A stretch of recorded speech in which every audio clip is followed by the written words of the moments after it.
At 06:15 on July 30th, 1943, Staff Sergeant Michael Aruth crawled into the tail position of B-17 Tondaleo at RAF Kimbolton, watching a gray English dawn that would carry him 500 miles into Germany. 24 years old, 12 combat missions, 3 confirmed kills. The Luftwaffe had positioned over 300 fighters along the route to Kassel. Aruth settled onto the bicycle seat that served as his workstation. The tail gunner position measured 4 feet wide and 5 feet long. 2 Browning M250 caliber machine guns pointed backward through a plexiglass window. At 25,000 feet, the temperature outside would drop to minus 60 degrees Fahrenheit. His electrically heated suit was the only thing between survival and death by hypothermia. The 8th Air Force called it the loneliest job in the war. The tail gunner worked alone, separated from the rest of the crew by 40 feet of aluminum fuselage. No one to talk to, no one to help if something went wrong. Just a man, 2 guns, and whatever the Luftwaffe sent his way. The statistics told the story. In the summer of 1943, the average B-17 crew survived 11 missions before being shot down, killed, or captured. Tail gunners died faster than anyone except ball turret gunners. German fighter pilots preferred attacking from the rear. The tail position absorbed the first bullets. By July, the 379th Bombardment Group had already lost 9 aircraft in just 2 months of operations. 90 men, gone. The problem was geometry. German pilots understood that approaching from behind gave them the longest possible firing window. A Messerschmitt Bf 109, closing at 350 miles per hour from the 6 o'clock position, had nearly 10 seconds to aim and fire before passing the bomber. The tail gunner had those same 10 seconds to hit a target moving at combined speeds approaching 600 miles per hour. Most tail gunners never got the chance. The Focke-Wulf 190 carried 2 20mm cannons and 2 13mm machine guns. A single burst could shred the plexiglass bubble, kill the gunner, and disable the tail controls. Bombers without tail protection became easy targets. The fighters would circle back, line up, and finish the job. The Standard Army Air Force's gunnery training taught gunners to wait, conserve ammunition, fire only at ranges under 300 yards. The theory made sense in a classroom. In combat, 300 yards meant the enemy was already shooting. By the time a tail gunner opened fire, he might already be dead. Aruth had watched it happen. On his 6th mission, a B-17 flying off Tondaleo's right wing took a direct hit to the tail section. The gunner never fired a shot. The fighter came in fast, guns blazing, and the first rounds punched through the plexiglass before the American could react. The bomber fell out of formation trailing smoke. 8 parachutes emerged. The tail gunner was not among them. The official doctrine demanded patience. Aruth questioned everything about it. The fighters attacked from maximum range because they knew American gunners would hold fire. The Luftwaffe pilots had learned the patterns. They exploited the training manual like a roadmap.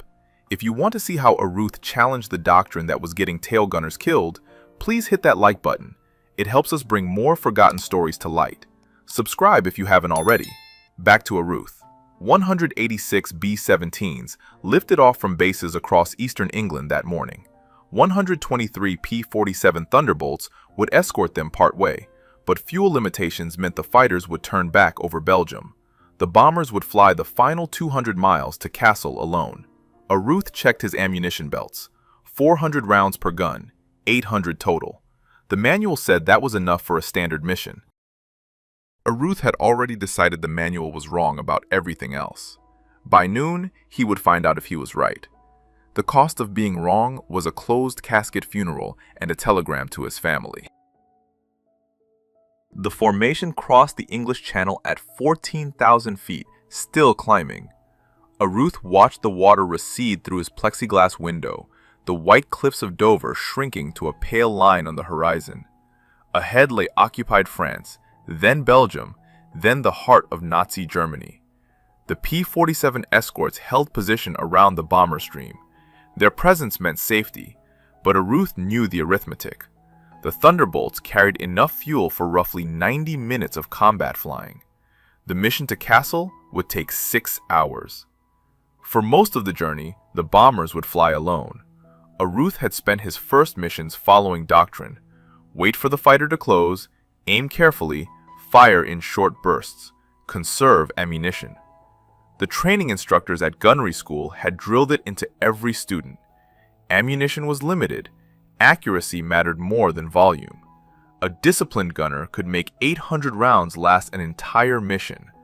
The doctrine assumed the enemy would cooperate. The Luftwaffe did not. German pilots had studied American tactics. They knew the gunners waited until 300 yards, so they opened fire at 600 yards, pouring cannon shells into the bomber formations while the Americans held their triggers. By the time the tail gunners started shooting, the damage was already done. Aruth had calculated the problem differently. A Focke-Wulf 190 at 600 yards was not a difficult target. It was flying straight toward him, nose pointed directly at his position, presenting the largest possible profile. The closure rate meant the apparent size doubled every few seconds. A gunner who started firing early could walk his tracers onto the target, adjusting aim as the range decreased. The risk was ammunition. 800 rounds sounded like a lot until you divided it by the number of attacking fighters. A mission might see 15, 20, even 30 separate attacks. At 50 rounds per burst, the mathematics turned brutal. A gunner who fired early might run dry before the mission ended. Aruth accepted the trade-off. A gunner who conserved ammunition but died on the third attack had made a poor bargain. Survival required disrupting the enemy's attack before it succeeded. If that meant running low on bullets, he would deal with that problem later. Dead men had no use for reserve ammunition. His first test came on his fourth mission, a raid against submarine pens at St. Nazaire in June. A pair of Bf-109s approached from the 6 o'clock low position, the classic tail attack. Standard doctrine said wait. Aruth opened fire at 700 yards. The tracers arced across the sky, falling short at first, then climbing toward the lead fighter. The German pilot saw the fire coming and broke off his attack, diving away before reaching effective cannon range. His wingman followed. Neither fighter scored a hit on Tondileo. The crew chief questioned Aruth after landing. The ammunition count showed he had expended nearly 200 rounds on a single engagement. At that rate, he would run out before reaching targets deep inside Germany. Aruth explained his reasoning. The crew chief remained skeptical. Other tail gunners heard about the incident. Some called it reckless. Wasting ammunition on long-range shots violated everything the Army Air Forces taught. The training manuals existed for reasons. Aruth was gambling with his crew's lives. But Tondileo kept coming home. Mission after mission, the bomber returned to Kimbolton with its crew intact. Other aircraft in the 527th Squadron were not so fortunate. By mid-July, 3 bombers from the squadron had gone down, 30 men lost. Now, crossing into Belgium on July 30th, Aruth watched the P-47 escorts waggle their wings and turn back toward England. The fuel gauges in the Thunderbolts demanded retreat. The bombers pressed on alone. Somewhere ahead, 300 German fighters were waiting. Aruth would need every round he had. He would also need to survive long enough to use them. The first Messerschmitts appeared at 11:42, climbing from the southeast in groups of 4. Aruth counted 8, then 12, then stopped counting. The sky behind Tondileo filled with black crosses on yellow noses. The lead fighter began its attack run from the 6 o'clock high position, diving toward the bomber formation at 400 miles per hour. Aruth tracked the aircraft through his gun sight, watching the wingspan grow larger with each passing second. At 800 yards, he squeezed both triggers. The twin Brownings roared to life, sending a stream of tracers across the sky. The first rounds fell short, disappearing into empty air below the diving fighter.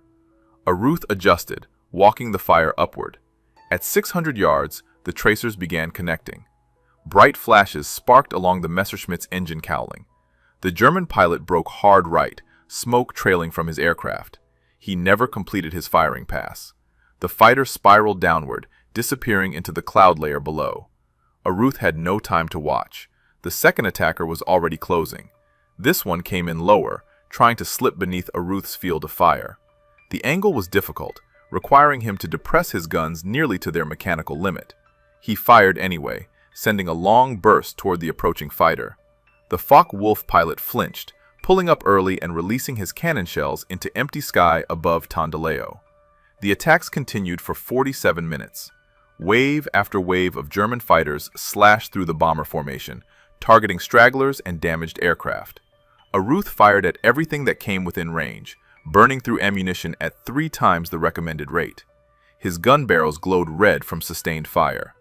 At 12:29, a Bf-109 approached from directly astern, flying straight and level. The pilot had either extraordinary courage or poor judgment. Aruth centered the fighter in his gun sight and held the triggers down. The Brownings hammered for 6 continuous seconds, pouring over 100 rounds into the approaching aircraft. The Messerschmitt disintegrated. The engine separated from the fuselage. The wings folded backward. What remained of the fighter tumbled past Tondela, close enough for Aruth to see the empty cockpit. The pilot had either ejected or died at the controls. 2 confirmed kills. Ammunition down to 180 rounds. The formation reached Cassel at 12:51 and began its bombing run.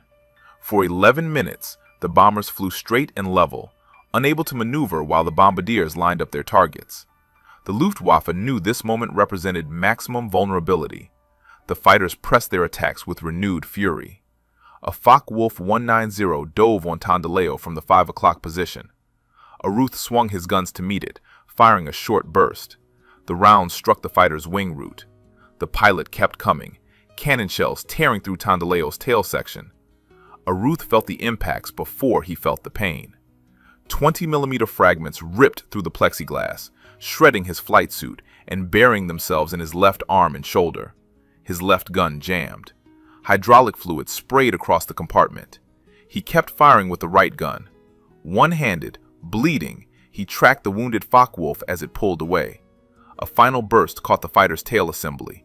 The aircraft snap-rolled and dove toward the ground. His 3rd kill of the mission. The intercom crackled with voices from the crew. Someone was asking about damage. Someone else reported flak ahead.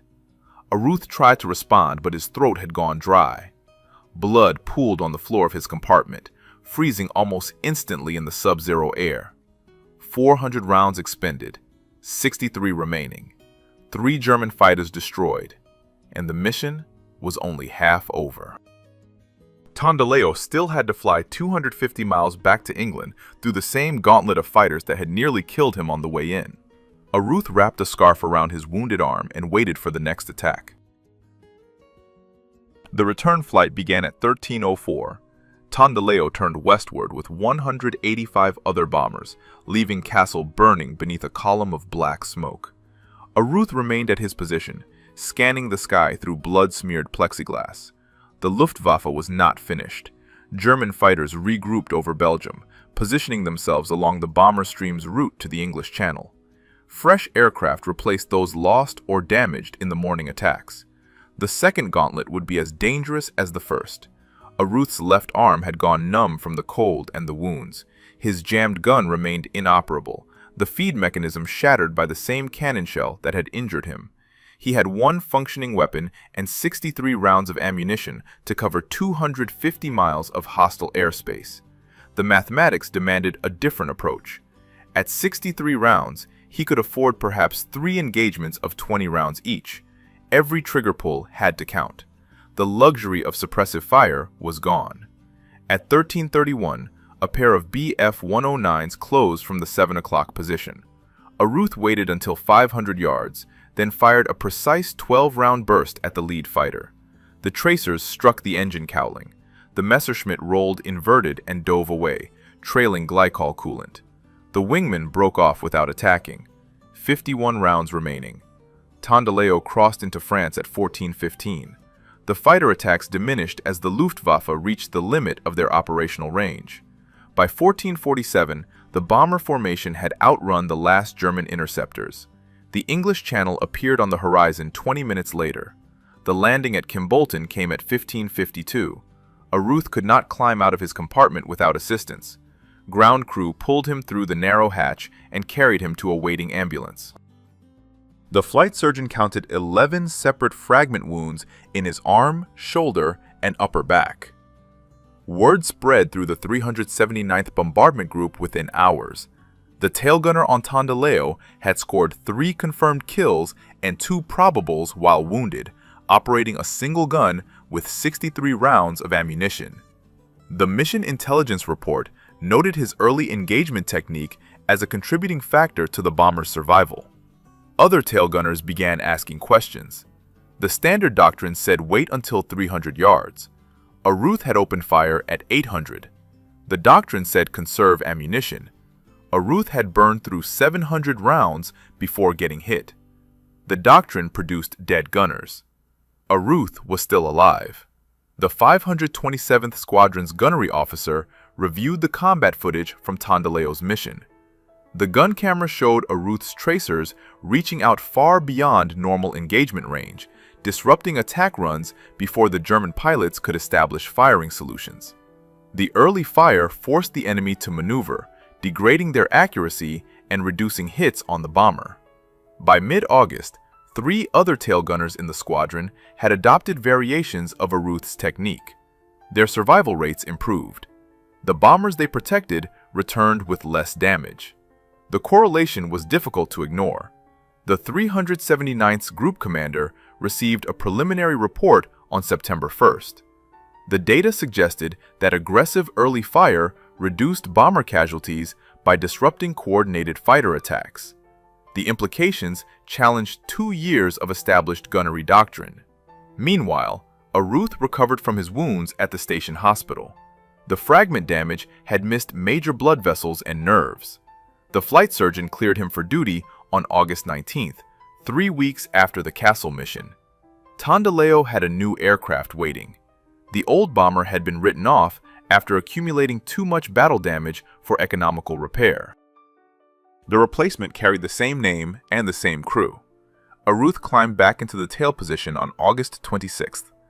The Luftwaffe had noticed something changing in the American bomber formations. Their intelligence officers were studying the problem. Luftwaffe intelligence officers noticed the pattern in early September. American tail gunners were opening fire earlier, sometimes at ranges exceeding 600 yards. The change disrupted attack formations that had worked reliably for months. German fighter pilots reported the shift in debriefings across occupied Europe. The approach from 6 o'clock, once the safest angle against B-17 formations, was becoming increasingly dangerous. Tracers reached out before pilots could establish stable firing platforms. The psychological effect was significant. A pilot watching tracers stream toward his aircraft at long range instinctively maneuvered, even when the rounds were falling short. The Luftwaffe's tactical response came in 3 phases. First, they increased approach speeds, diving on bomber formations at maximum velocity to reduce exposure time. Second, they shifted attack angles, approaching from the high 6 o'clock position where gravity would assist their pullout. Third, they began targeting specific aircraft that appeared to have aggressive gunners, hoping to eliminate the threat before it could spread. None of these adaptations solved the fundamental problem. Faster approaches meant less accurate shooting. Steeper angles increased the difficulty of tracking targets through the dive. Targeting aggressive gunners required identifying them in advance, which was nearly impossible in the chaos of a running air battle. The 379th Bombardment Group flew 11 missions between August 26th and September 5th. Aruth participated in 4 of them, adding 2 more confirmed kills to his record. Other tail gunners in the group claimed an additional 7. The Luftwaffe's loss ratio against the Triangle K bombers was climbing. German fighter commanders tried concentrating their attacks. Instead of spreading interceptors across the entire bomber stream, they massed against single groups, hoping to overwhelm defensive fire through sheer numbers. The tactic produced results on September 3rd, when concentrated attacks against the 100th Bombardment Group destroyed 8 aircraft in 15 minutes. The 379th escaped that slaughter by flying in a different position within the combat box, but the lesson was clear. The Luftwaffe was adapting, searching for weaknesses in the new defensive approach. The air war over Europe had become a contest of tactical innovation, with each side studying the other's methods and developing countermeasures. Aruth understood the stakes. His technique worked because it surprised the enemy. Once the Germans developed effective responses, the advantage would disappear. Every mission was a test, every engagement a data point that both sides would analyze. The temporary edge that aggressive fire provided was eroding with each passing week. The mission scheduled for September 6th would target Stuttgart, deep in southern Germany. The route would carry the bombers over 500 miles of enemy territory, the longest penetration the 8th Air Force had attempted that month. Intelligence predicted heavy fighter opposition from bases in France, Belgium, and Germany itself. Stuttgart manufactured ball bearings, components essential to every vehicle, aircraft, and weapon in the German arsenal. The strategic importance made it one of the most heavily defended targets in Europe. Flak batteries ringed the city. Fighter squadrons were positioned along every likely approach route. The briefing on September 5th laid out the challenge. The 379th would fly in the lead position of the combat wing, responsible for navigation and bomb aiming for the formations following behind. Lead position meant absorbing the first fighter attacks. It meant flying straight and level while other groups maneuvered. It meant maximum exposure to everything the Luftwaffe could throw at them. Aruth checked his guns that evening. Both Brownings were freshly serviced, the feed mechanism smooth, the barrels replaced after accumulating too many rounds. He loaded 1,200 rounds instead of the standard 800. The extra ammunition added weight, but weight seemed less important than firepower. Tomorrow would test everything he had learned. Tomorrow would determine whether his methods could survive the most dangerous mission of his career. The Stuttgart mission launched at 0540 on September 6th. 187 bombers climbed into an overcast English sky, forming up over the North Sea before turning southeast toward occupied Europe. Tondileo flew in the lead element of the 379th Formation, positioned where Aruth would face the first attacks from any direction. The fighters found them over France at 0915. Messerschmitts and Focke-Wulfs rose from airfields across the region, climbing to intercept the bomber stream before it reached German airspace. The initial attacks came from the 11 o'clock position, head-on passes that tested the nose gunners rather than the tail. Aruth waited, watching contrails multiply behind the formation. The Luftwaffe was building strength, assembling fighters from multiple units into a concentrated force. By 0940, intelligence estimates counted over 100 interceptors tracking the bombers. The rear attacks began at 10:08. A staffel of 12 Bf-109s positioned themselves 2,000 feet below the formation, then pulled up in a climbing attack from the 6 o'clock low. Aruth opened fire at 700 yards, sending tracers into the lead element. 2 fighters broke off immediately. A third absorbed multiple hits and fell away smoking. The remaining 9 pressed their attack. Cannon shells ripped through the formation, striking bombers throughout the 379th's combat box. The B-17 flying off Tondileo's left wing took hits to its number 3 engine. Another bomber in the low squadron began trailing fuel from ruptured tanks. Aruth kept firing, shifting from target to target as fighters flashed through his field of view. His ammunition counter dropped steadily. 600 rounds. 500. 400. The attacks showed no sign of diminishing. At 10:31, a Focke-Wulf 190 dove on Tondileo from directly above and behind, using the sun to mask its approach. Aruth spotted the fighter too late. 20mm shells punched through the tail section before he could bring his guns to bear. The impacts threw him against the plexiglass. His left gun was destroyed, the receiver shattered by a direct hit. Fragments tore through his flight suit, opening wounds across his arms and scalp. Blood poured down his face, partially blinding him. He kept firing with the right gun. The Focke-Wulf pulled up and rolled away, trailing smoke from hits scored during its dive. Aruth wiped blood from his eyes and searched for the next attacker. Tondileo was dying. The fighter's cannon fire had severed hydraulic lines, damaged the tail controls, and punctured fuel tanks in the wing roots. The pilots fought to maintain altitude, but the bomber was losing the battle against gravity and aerodynamics. The formation reached Stuttgart at 11:04. Tondileo held position long enough to release its bombs over the target, then fell out of formation as the damage overwhelmed the crew's ability to compensate. 2 engines were running rough. The fuel situation was critical. The pilots made the decision over eastern France. Tondileo could not reach England. The best option was a controlled ditching in the English Channel, where air-sea rescue units might reach them before hypothermia set in. Aruth remained at his position as the bomber descended, watching for fighters that might pursue the crippled aircraft. None came. The Luftwaffe had other targets, healthier bombers still flying in formation. Tondileo hit the channel at 1512, impacting the gray water at 120 miles per hour. The fuselage broke apart on impact. Aruth was thrown forward, his head striking the gun mount. Darkness. When he regained consciousness, he was floating in a life raft. British rescue boats were approaching. All 10 crew members had survived the ditching. The bomber that had carried them through 17 missions lay at the bottom of the English Channel. The 379th commander was already requesting Aruth's mission reports. The Distinguished Service Cross citation arrived on October 14, 1943. The second highest military decoration the United States Army could award, recognized Aruth's actions during the Kassel and Stuttgart missions. The citation specifically mentioned his decision to continue firing while wounded, crediting his defensive fire with protecting the bomber during its most vulnerable moments. The 8th Air Force's gunnery staff had completed their analysis by late October. The data covered 14 bomber groups across 3 months of operations. The conclusions challenged assumptions that had governed American air combat since 1942. Tail gunners, who engaged targets beyond 500 yards, showed measurably higher survival rates than those who followed standard doctrine. The early fire disrupted enemy formations, forcing German pilots to maneuver defensively rather than establishing stable firing platforms. The ammunition cost was significant, but the trade-off favored the aggressive approach. Brigadier General Frederick Anderson, commander of 8th Bomber Command's operational planning, reviewed the findings personally. The implications extended beyond individual aircraft.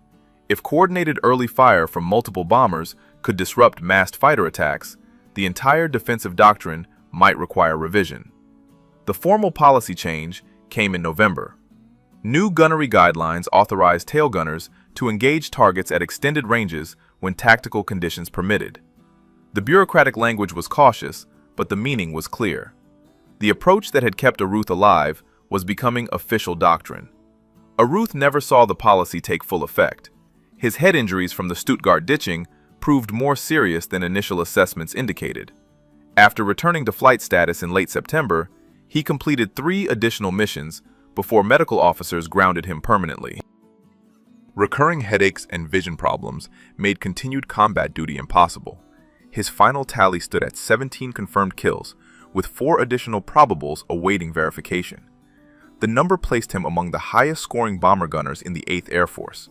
Some records credited him with as many as 19 victories, though documentation inconsistencies made precise counts difficult.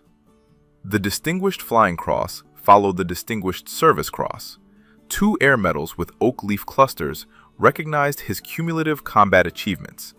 The Purple Heart acknowledged his wounds.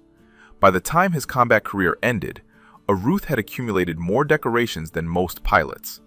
The 379th Bombardment Group continued operations for another 18 months, flying through the winter of 43, the invasion summer of 44, and the final campaigns of 45. The tactics Aruth had pioneered spread throughout 8th Bomber Command. Tail gunners across the 8th Air Force adopted variations of early engagement doctrine.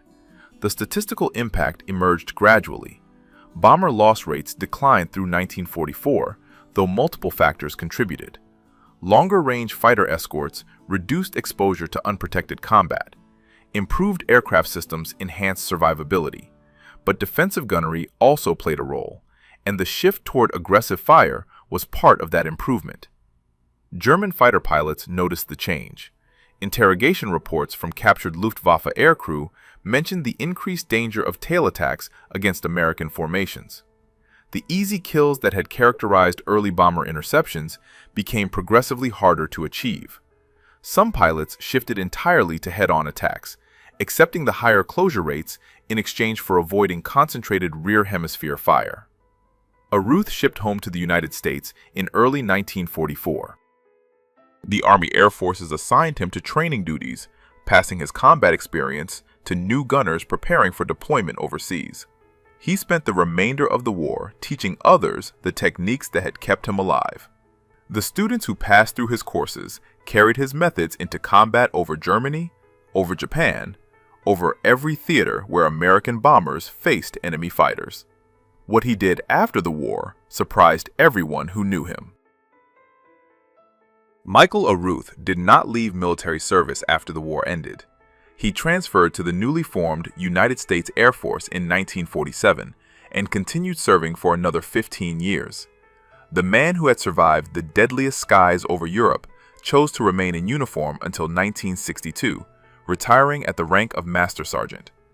The decision puzzled some who knew his history. Aruth had accumulated enough combat experience for several lifetimes. He had been wounded twice, ditched in the English Channel, and faced death more times than official records could capture.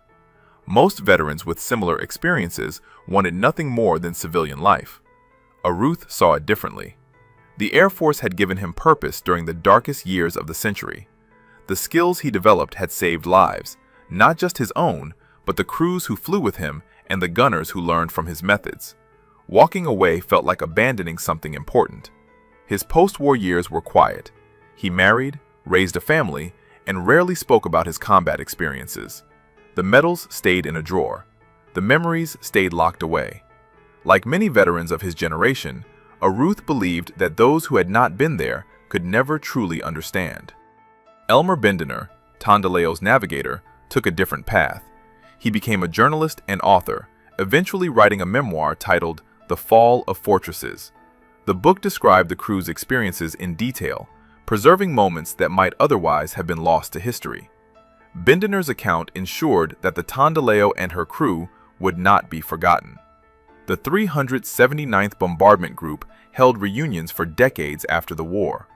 Veterans gathered to remember friends who had not returned, to share stories that their families had never heard, to honor the young men they had once been. Aruth attended when his health permitted, reconnecting with survivors from those desperate months over Europe. The National Memorial Cemetery of Arizona received his remains on February 20th, 1990. He had died 5 days earlier in St. Augustine, Florida, at the age of 70. The headstone listed his rank, his service branch, and his war. It did not mention the 17 fighters he had destroyed, or the crews he had protected, or the doctrine he had helped reshape. Military cemeteries are full of such understatements. The stones mark names and dates, but cannot capture the weight of what those names represent. Aruth lies among thousands of other veterans, each with stories that deserve telling. The mighty 8th Air Force Museum in Savannah, Georgia, preserves the history of the bomber crews who flew from England. The 379th Bombardment Group's records are archived there, including mission reports that document Aruth's combat achievements. Researchers can trace the evolution of gunnery doctrine through documents that bear his influence. The B-17 tail gunner position no longer exists. The aircraft that carried men like Aruth into combat have mostly vanished, reduced to museum pieces and memorial displays. But the principles he demonstrated, the value of aggressive action over passive defense, the willingness to challenge doctrine that was getting men killed, those principles endure. If this story moved you the way it moved us, do me a favor, hit that like button. Every single like tells YouTube to show this story to more people. Hit subscribe and turn on notifications. We rescue forgotten stories from dusty archives every single day. Stories about tail gunners who protected their crews with courage and innovation. Real people, real heroism. Drop a comment right now and tell us where you are watching from. Are you watching from the United States, United Kingdom, Canada, Australia? Our community stretches across the entire world. You are not just a viewer. You are part of keeping these memories alive. Tell us your location. Tell us if someone in your family served. Just let us know you are here. Thank you for watching, and thank you for making sure Michael Aruth does not disappear into silence. These men deserve to be remembered, and you are helping make that happen. The year is 1978. The location is the deep, crushing darkness of the North Atlantic, specifically the region known to naval strategists as the Bermuda Box. This is a massive expanse of ocean off the eastern coast of the United States, a patrol zone where the fate of the world hangs in a delicate, silent balance. Down here, 400 meters beneath the surface, the pressure is enough to snap a human spine like a dry twig. But for the crew of the Soviet strategic missile submarine, a Project 667 Navaga, known to the West as the Yankee class, this pressure is home. Captain First Rank Valery Zhuravlev stands in the command center. The air is thick, recycled, smelling faintly of ozone, diesel oil, and the sweat of 120 men living in a steel tube. The lighting is dim, casting long shadows over the dials and gauges that are the eyes and ears of his vessel. Zhuravlev is a veteran. He knows his boat. He knows that the Navaga is a masterpiece of Soviet engineering, a vessel capable of carrying 16 R-27 Zib ballistic missiles, each one tipping the scales of global power. His orders are simple yet terrifying. Remain invisible, patrol the American coast, and wait for the order that he hopes will never come. To Captain Zhuravlev, his submarine is a predator. He believes he is a ghost in the water, sliding through the thermal layers of the Atlantic, undetectable. He believes the Americans are up there, on the surface, scanning with their radar and their satellites, looking for a wake that isn't there. He is confident. But then, the impossible happens. It does not begin with an explosion. It does not begin with a siren. It begins with a hesitation in the rhythm of the ocean. The sonar operator, a young warrant officer named Petrov, lifts his headphones, his face pale in the green wash of the scope. He looks at the captain.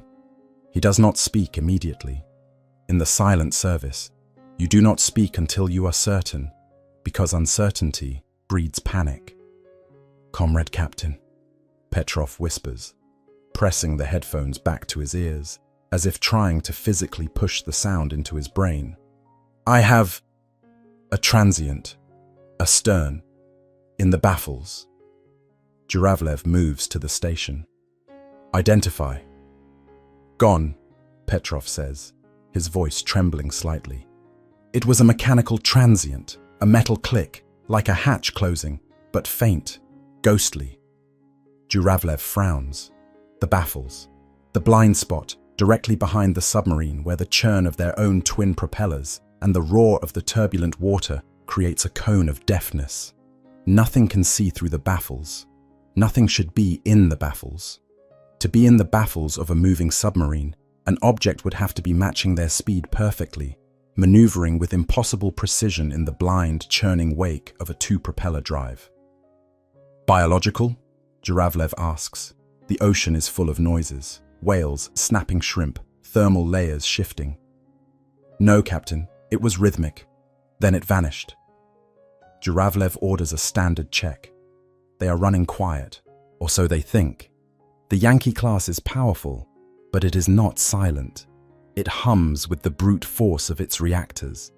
The captain dismisses it. It must be a biological anomaly or a reflection from the seabed, a thermal layer bouncing their own noise back at them. Hours pass. The submarine continues its patrol pattern, but the mood in the command center has shifted. The air feels heavier.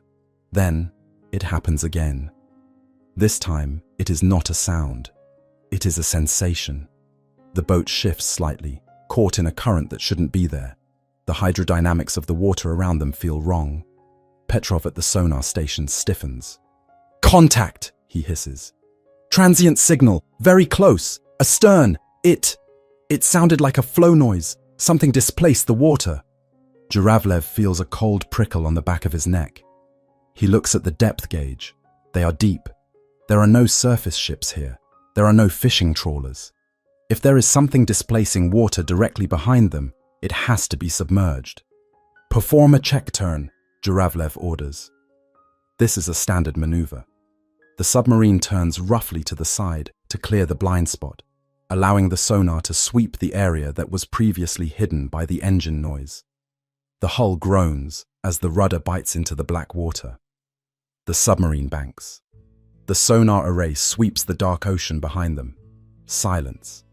The green line on the screen revolves endlessly, painting nothing but the empty, cold void of the Atlantic. No contacts, no metal signatures, no engine hum. "Clear, Captain," Petrov reports, but he sounds unconvinced. "The ocean is empty." Zhuravlev exhales. Of course it is empty. It had to be a glitch. A phantom echo. He orders the boat back to its original course.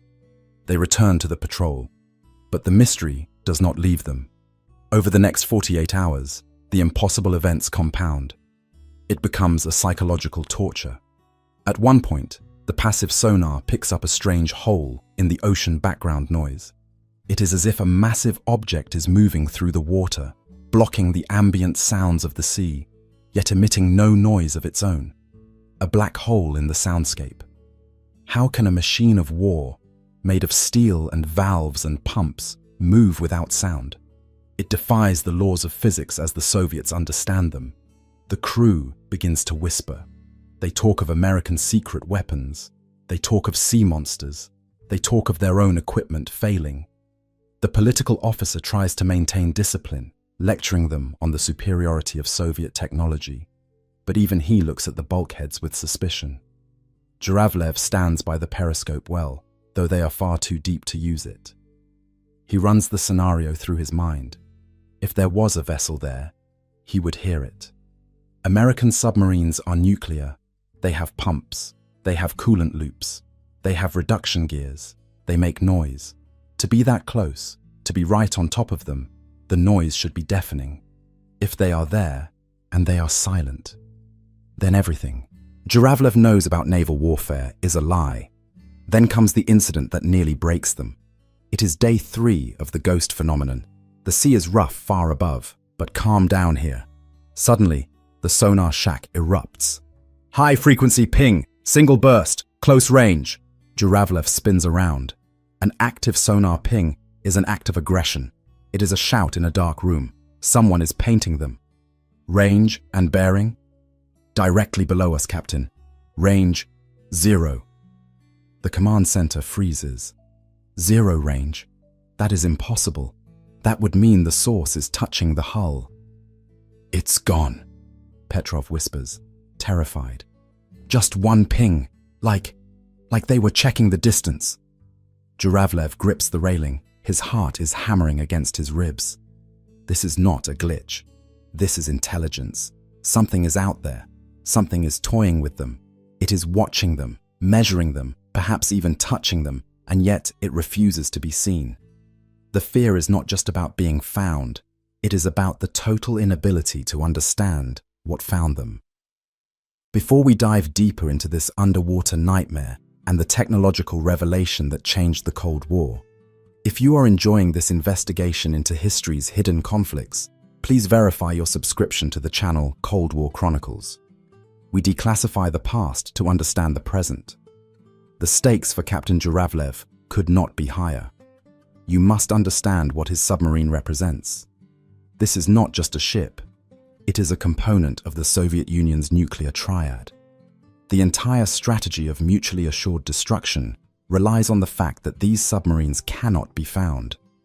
If the Americans can find a Yankee-class submarine in the open ocean, track it, and remain invisible while doing so, then the Soviet nuclear deterrent is effectively worthless.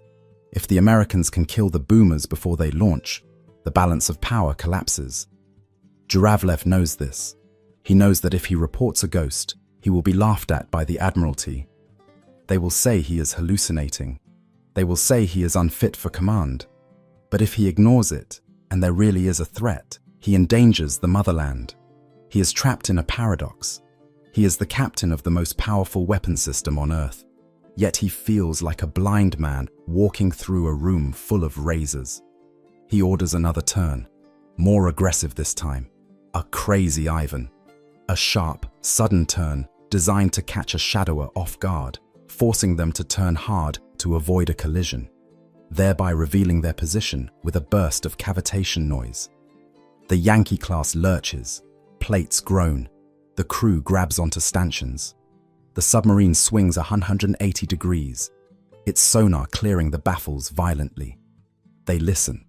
They wait for the screech of a propeller, the panic of a sudden turn, the sound of an American sub trying to brake. Nothing, just the hiss of the water. "Nothing, Captain," Petrov says, defeated. "We are chasing shadows." Zhuravlev stares at the sonar screen. He wants to believe it. He wants to believe the ocean is empty. But deep down, A cold dread is settling in his gut. He realizes that the silence is not proof of safety. The silence is the threat. Because if there is a machine out there that can dance with a turning submarine, match its erratic movements, and remain quieter than the background noise of the Atlantic Ocean, then the Soviet Union has already lost the war at sea. They just don't know it yet. The captain does not know that a few hundred yards away, separated by a wall of water and a chasm of technology, a tape recorder is spinning, capturing every groan, every pump cycle, and every word spoken aboard his ship. He does not know that he is not the hunter. He is the prey, and the hunt has been going on for days. Captain Zhuravlev returns to port in the grey, freezing waters of the Kola Peninsula. The submarine base at Gadjievo is a bleak landscape of concrete, rusting cranes, and snow. The mood on the dock is somber. The mission was technically a success. They patrolled, they remained unengaged, they returned. But the psychological toll on the command crew is visible. They look like men who have seen a ghost. The investigation begins not with a scientific inquiry, but with an interrogation. In a windowless room smelling of stale tobacco smoke and wet wool, Zhuravlev faces a panel of senior officers from the Northern Fleet and a representative from the GRU, Soviet Military Intelligence. The Soviet system does not reward unexplained phenomena. Unexplained phenomena are treated as errors, and errors are treated as crimes. "Repeat your statement, Captain," the Admiral says, tapping a thick file on the metal table. "You claim you were tracked for 3 days by a vessel that showed no sonar return, made no engine noise, and could maneuver in your baffles while you performed evasive turns." "Yes, Comrade Admiral," Zhuravlev says, keeping his voice steady. "And yet," the Admiral continues, leaning forward, "your acoustic tapes show nothing, just the ocean, just the background noise of the Atlantic. Are we to believe in phantoms? Or are we to believe that your sonar operators were hallucinating from fatigue?" This is the Soviet dilemma. The evidence of the American presence is negative evidence. It is the absence of normal readings that terrified the captain, but bureaucracy demands positive proof. The tapes are played again. The room fills with the hiss of static. The experts point to the spikes on the graph.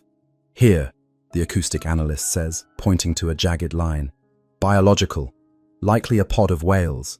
And here, thermal layer distortion." The captain interpreted natural oceanography as a hostile contact. The verdict is humiliating, but predictable. Pilot error. Paranoia. The crew is reprimanded for filing false reports. Zhuravlev is not stripped of command, but a black mark is placed next to his name. He is sent back out to sea. But Zhuravlev is not the only one. As the months of 1978 turn into 1979, a pattern begins to emerge that the Admiralty can no longer ignore. Reports start filtering in from other Yankee and Delta-class boat commanders. They are fragmented, whispered in officers' messes, and filed in classified folders that are slowly stacking up in Moscow. One commander reports a collision alarm screaming in deep water, only for the sensors to show empty ocean seconds later. Another reports hearing machinery noises, clearly through the hull while sitting stationary on the seabed. Noises that sounded like a reactor pump, but far too quiet to be one of theirs. A legend begins to build within the Soviet Navy. They call it the Shadow.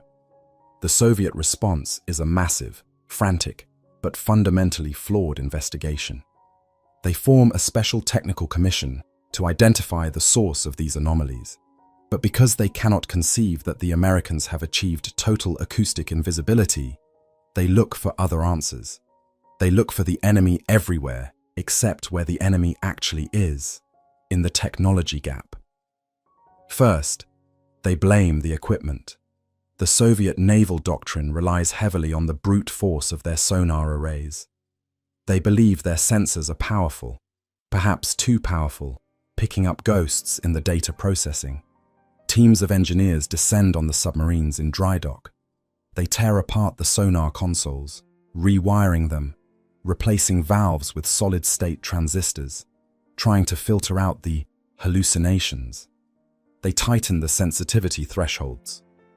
Ironically, by reducing the sensitivity to eliminate ghosts, they make their submarines even blinder.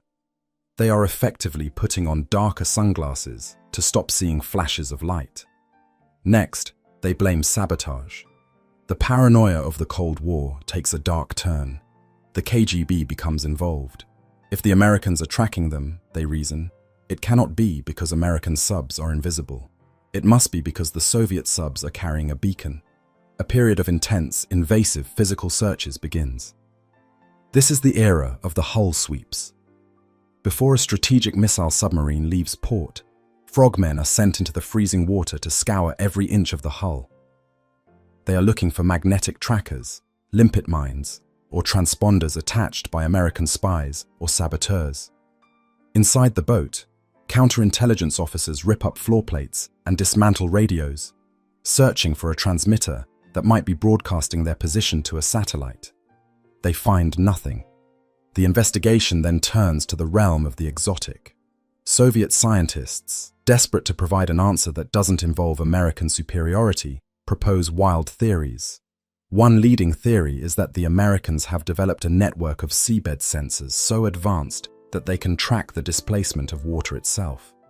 They theorize that the Americans aren't tracking the sound of the sub, but the pressure wave it pushes through the ocean. If this were true, no amount of silencing would help.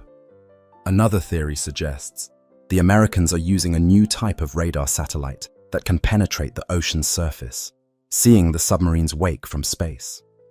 This leads to the Soviets experimenting with strange paint schemes and wake suppression tactics, wasting millions of rubles on solving a problem that doesn't exist. The tragedy of the Soviet investigation is that they are asking the right question: how are they finding us?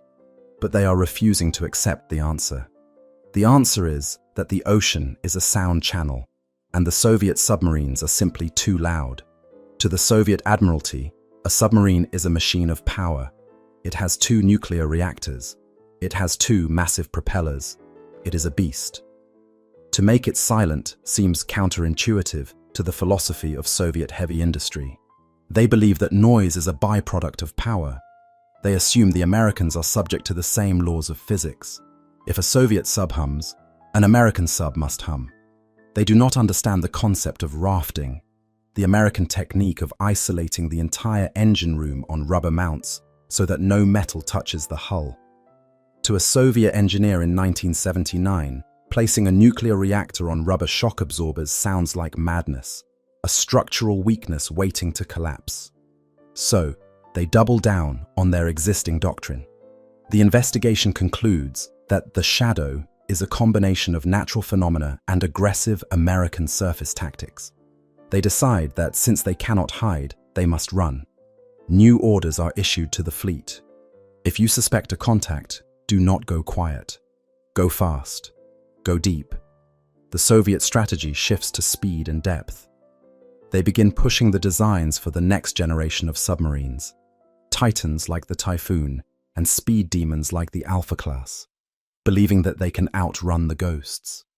They instruct their captains to use active sonar more frequently, to blast the water to clear it. This is a catastrophic error. By going faster, they make more noise. By using active sonar, they act like a burglar turning on a flashlight in a dark house, instantly revealing their position to everyone in the neighborhood. While the Soviet committees argue in Moscow, analyzing charts and blaming sunspots, the crews on the front lines are left in a state of high anxiety. The sailors know the truth. They know the ghosts are real machines. In the mess hall of a Delta III submarine, a sonarman whispers to his friend, "It's not a satellite," he says, staring into his tea. "I heard it breathe. When we stopped, it stopped. When we moved, it moved. It's a hunter, and it's laughing at us." The investigation has failed. The Soviets have convinced themselves that the threat is external. Satellites, spies, sabotage. They have failed to look in the mirror. They have failed to realize that their silent service is screaming into the void.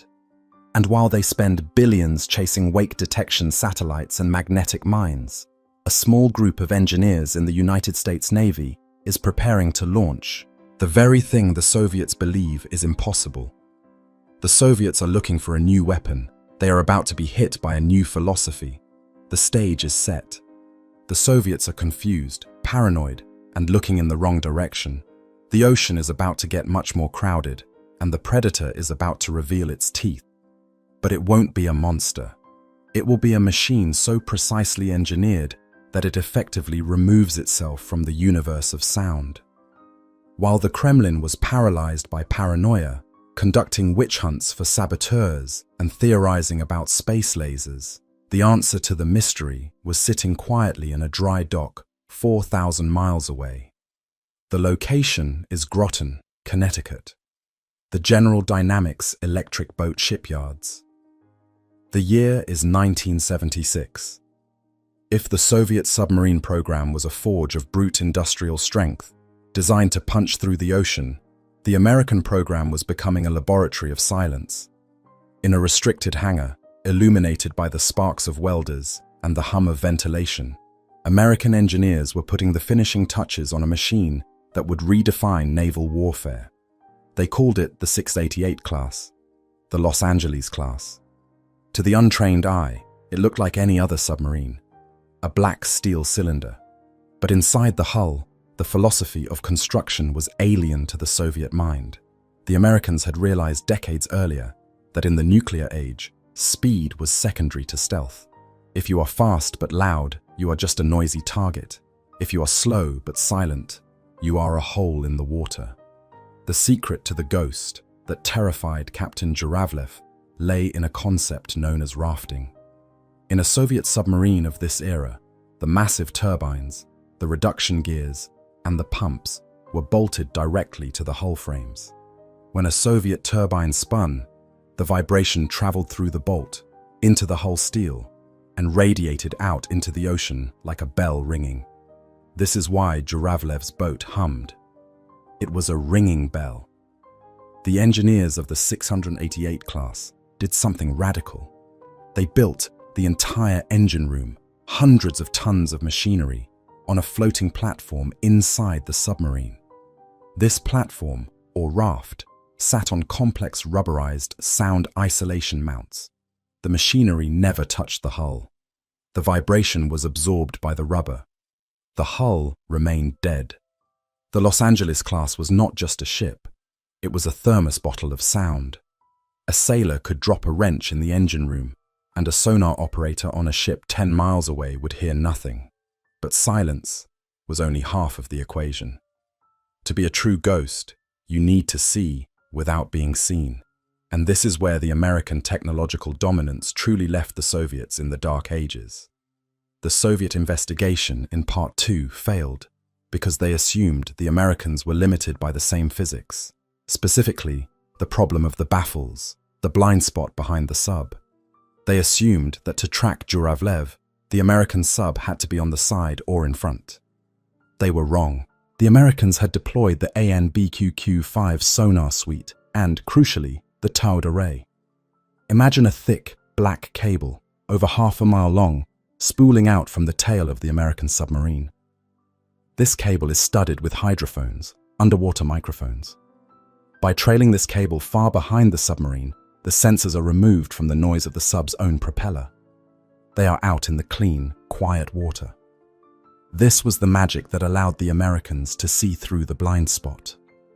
The Los Angeles class didn't need to move to the side to listen. It could sit directly behind a Soviet sub, trailing its long ear miles back, listening to the Soviet captain breathe, while the Soviet sonar looked backward and saw nothing but the empty wake. Let us shift our perspective to the hunter. Meet Commander James "Red" Harrison, a composite of the era's aggressive skippers. He is the commanding officer of the USS Batfish, a Sturgeon-class attack submarine, the predecessor to the 688, but upgraded with the new ears. The scene in Harrison's attack center is the polar opposite of Zhuravlev's.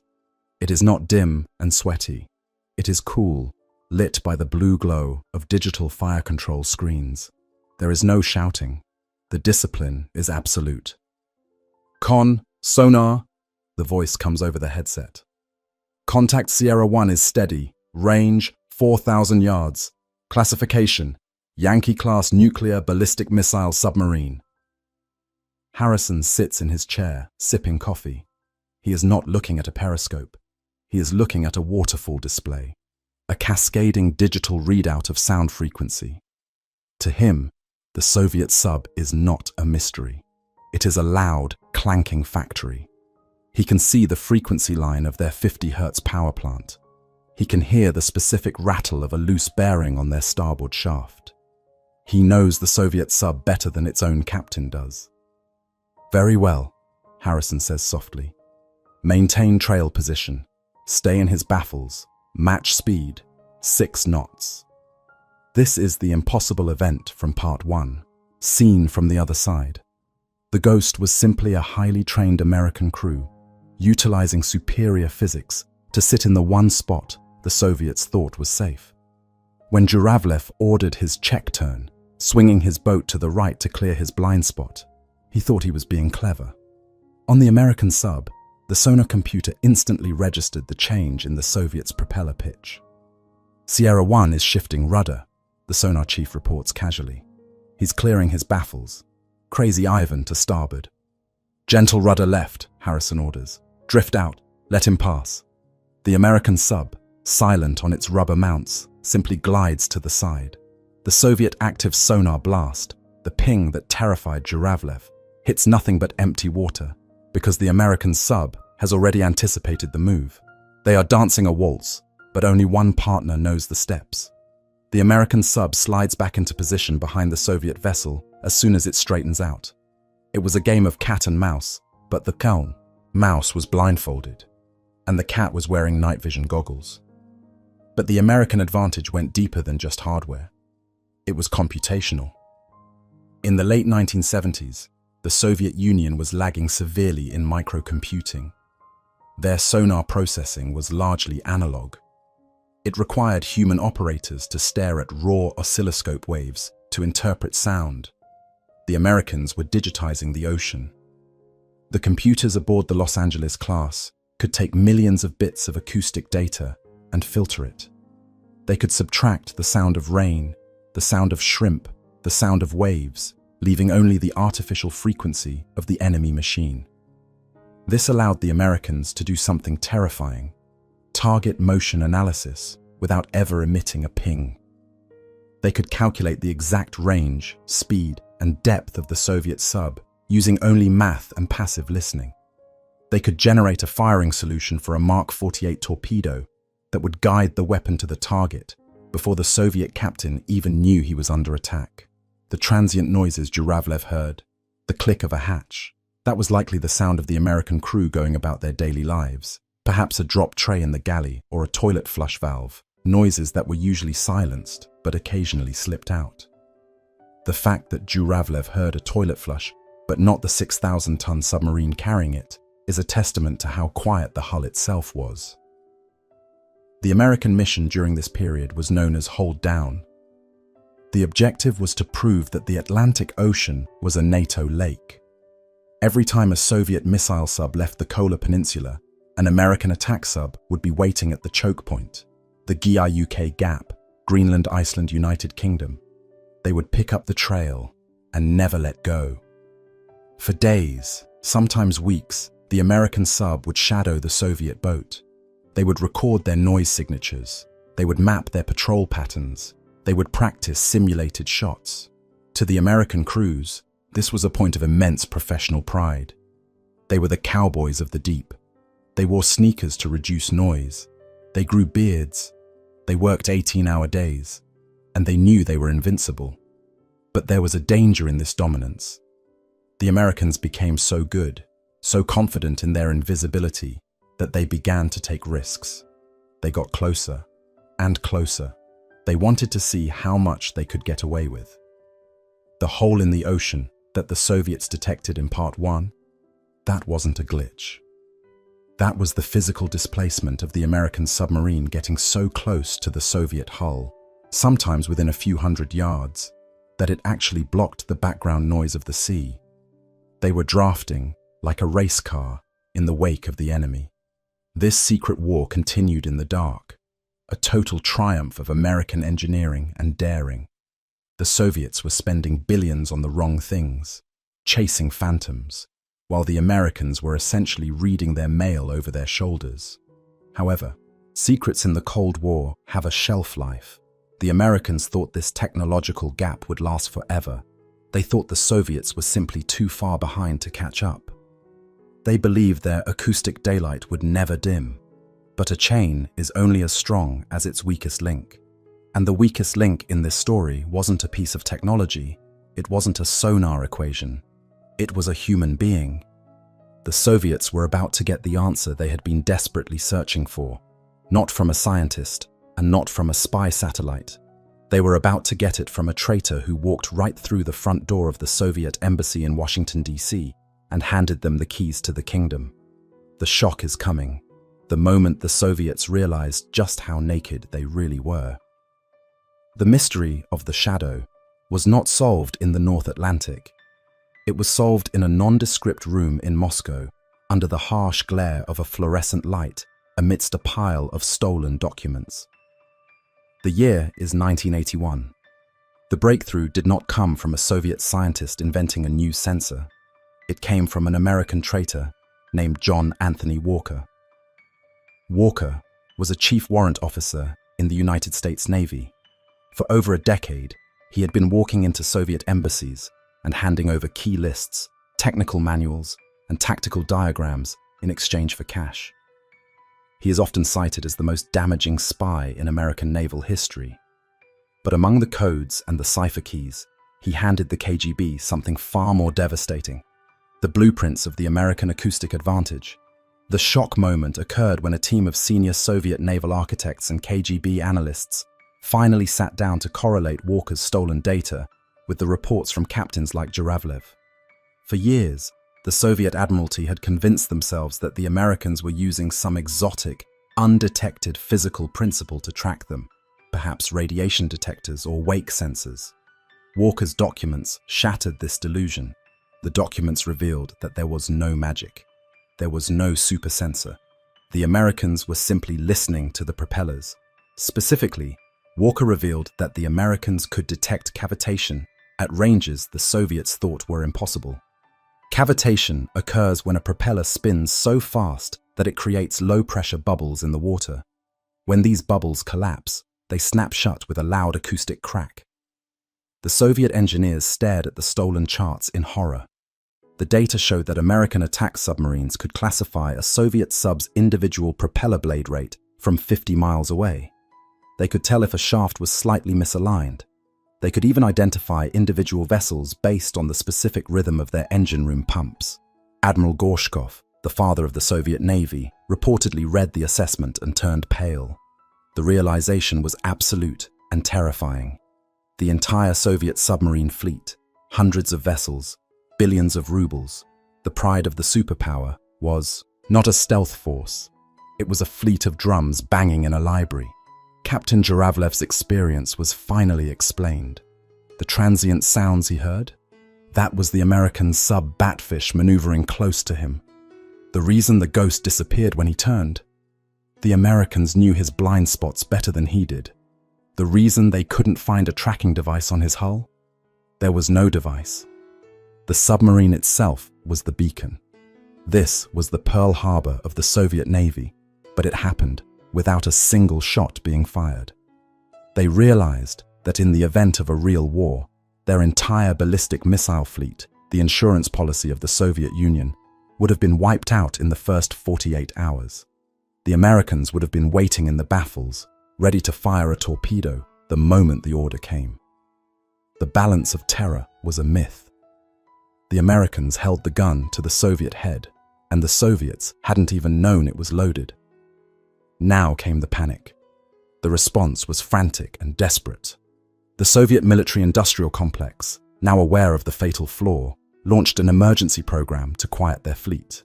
But they hit a technological wall. Their heavy industry was excellent at casting steel, but it lacked the precision required to make silent propellers. To make a silent propeller, you need to machine the bronze blades to a tolerance of less than a fraction of a millimeter. The curve must be perfect to slice the water without creating bubbles. Soviet milling machines were simply not accurate enough. They were stuck in the industrial age, while the Americans were in the digital age. This led to one of the most audacious and desperate operations of the Cold War, the Toshiba-Kongsberg scandal. In 1982, knowing they could not build the machines themselves, Soviet agents approached the Japanese company Toshiba and the Norwegian company Kongsberg.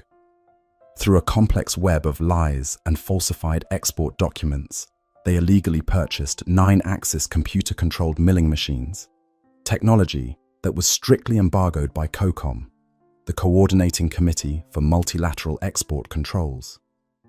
These massive machines were smuggled into the Soviet Union. They were set up in the Baltic shipyard in Leningrad. For the first time, Soviet engineers could carve propellers with the same computer-aided precision as the Americans. The impact was immediate. The new propellers were fitted to the next generation of submarines, the Akula class, Shark, and the upgraded Victor III class. When these new boats put to sea in the mid-1980s, the American advantage suddenly shrank. The acoustic daylight began to dim. American sonar operators, used to hearing Soviet subs from counties away, suddenly found themselves having to work harder. The loud banging was replaced by a faint hum. But this was a futile response. It was a band-aid on a hemorrhage. The shock had come too late. By the time the Soviets began quieting their propellers in the mid-80s, the American economy and technology had already leapt forward again. While the Soviets were celebrating their new, quieter propellers, the Americans were deploying the next nightmare: active denial. They were integrating satellite oceanography, magnetic anomaly detection, and advanced computer processing that could pick up the absence of background noise. Furthermore, the strategic damage was already done. The Soviet leadership had lost faith in their own deterrent. The psychological impact of the Walker revelation crippled their confidence. They shifted their strategy from open ocean patrol to the bastion concept. Instead of prowling the Atlantic and threatening the US coast, Soviet missile subs were ordered to retreat. They pulled back into the Barents Sea and the Sea of Okhotsk, hiding under the Arctic ice cap, protected by a ring of surface ships and aircraft. This was a retreat. It was an admission of defeat. The Blue Water Navy that Gorshkov had dreamed of, a navy that could challenge the Americans anywhere on the globe, was dead. They were forced to hide in their own backyard because they knew that out in the deep water, the shadow was waiting for them. The futile nature of their response was best summarized by a defecting Soviet officer years later. He noted that while the Toshiba machines made the propellers quieter, they couldn't fix the pumps, the gears, or the reactor flow noise without rebuilding the entire submarine from scratch. You can put silent tires on a noisy truck, but the engine will still rattle. The Soviets spent the last decade of the Cold War frantically trying to patch a hole in their defenses that was systemic. They built bigger subs, like the massive Typhoon, hoping that size and armor would save them. They built faster subs, but they could never replicate the culture of silence and the precision engineering that the Americans had perfected over 30 years. The impossible event that Captain Zhuravlev witnessed in 1978 was the precursor to the collapse of the Soviet system itself. It was a confrontation between a society built on quotas and heavy metal and a society built on microchips and precision. The mystery was solved. The ghost was real, and it was made in America. But the true legacy of this encounter would only be fully understood when the Soviet Union finally fell, and the archives were opened to reveal just how one-sided the underwater war had really been. The Cold War did not end with a nuclear mushroom cloud rising over New York or Moscow. It ended in the accountant's ledger, and nowhere was the deficit more terrifyingly obvious than in the silent war beneath the waves. The verdict of this decades-long game of cat and mouse can be summarized in one devastating statistic, a number that remained classified top secret until long after the Berlin Wall fell.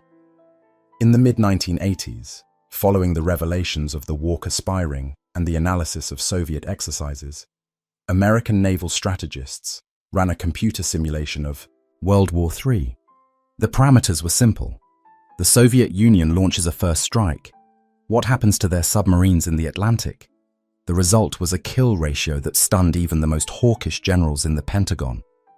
The simulation predicted that within the first 4 hours of hostilities, before they could even complete their firing sequences, over 90% of Soviet Yankee and Delta-class submarines in the Atlantic would be destroyed. 90%. This is the killer statistic. It renders the trillions of rubles spent by the Soviet Union on their naval expansion effectively wasted. They had built the largest submarine fleet in human history. They had launched hundreds of hulls. They had trained thousands of officers, like Captain Zhuravlev. They had created a force that looked terrifying on paper and in May Day parades. But in reality, they had built a fleet of floating coffins. The ghost that Zhuravlev encountered, the American attack submarine sitting in his baffles, was not an isolated incident. It was the standard operating procedure. For nearly 2 decades, the United States Navy had achieved a level of dominance that is rare in the history of warfare. It was akin to an army marching into battle with invisible tanks. The impact of this realization on the Soviet Union cannot be overstated. It broke the back of their strategic confidence. When the Soviet leadership realized that their blue water navy could not survive in the open ocean, they were forced into the bastion strategy we discussed in Part 4. But the economic consequences of this retreat were fatal. Because they had to hide their submarines in the Barents Sea, thousands of miles further away from the American coast than the Bermuda Box, their old missiles could no longer reach targets in the United States. To hit Washington, D.C. from the Arctic, they needed bigger, heavier, longer-range missiles. To carry these massive new missiles, they had to build massive new submarines. This birthed the Typhoon class, the Project 941 Akula. It remains the largest submarine ever built. It was a titan of steel, twice the size of its American counterparts, featuring swimming pools and saunas for the crew. It was a marvel of Soviet heavy industry, but it was also a catastrophic economic black hole. One Typhoon-class submarine cost as much to build as an entire city, and the Soviets built 6 of them. They were pouring concrete into the ocean, while the United States was investing in the microchip, the internet, and the software revolution, technologies that had both military and civilian applications. The Soviet Union was bankrupting itself trying to mill silent propellers and weld titanium hulls just to survive. This connects the mystery of the Phantom Sub to the macro theme of the Soviet collapse, the triumph of software over hardware. The American advantage wasn't that they had better steel, it was that they had better information. The Los Angeles class was a computer with a propeller. The Soviet subs were tanks with periscopes. In the modern age, the computer always wins. The Toshiba Kongsberg scandal was the final admission that the Soviet system had failed. A superpower that can put a man in space but cannot manufacture a silent propeller blade without buying illegal machines from its enemies is not a superpower. It is a hollow giant. The legacy of this underwater conflict shapes our world today. The technology developed to track Zhuravlev, the digital signal processing, the advanced hydrodynamics, the satellite oceanography, didn't just win the war, it laid the groundwork for the modern surveillance state. The ocean, once the last great wilderness where a captain could vanish, became a glass house. And what of the men? Captain Valery Zhuravlev and his generation of commanders were left to watch their empire rust. When the Soviet Union dissolved in 1991, the mighty fleet that had terrorized the Atlantic was abandoned. In the icy ports of the Kola Peninsula, specifically in Olenia Bay, dozens of nuclear submarines were tied up and left to rot. The Yankee-class boats, the very vessels Zhuravlev commanded, were stripped of their missiles. Their reactor cores were removed, often funded by American money under the Nunn-Lugar Cooperative Threat Reduction Program, and their hulls were cut up for scrap. It is a haunting image.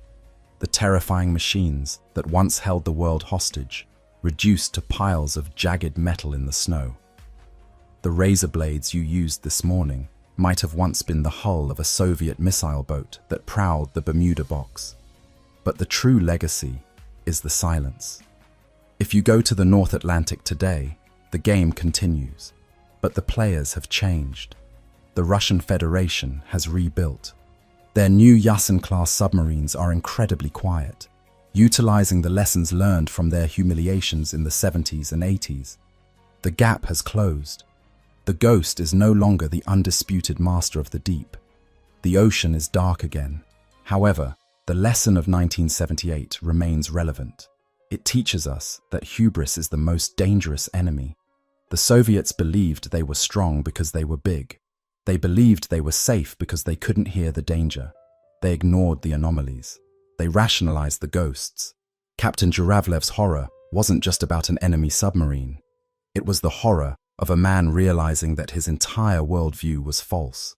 He realized that while he was playing checkers, his enemy was playing three-dimensional chess. In the end, the Cold War wasn't won by the missile that was fired.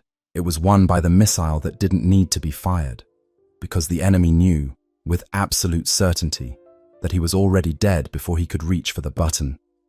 This is Cold War Chronicles.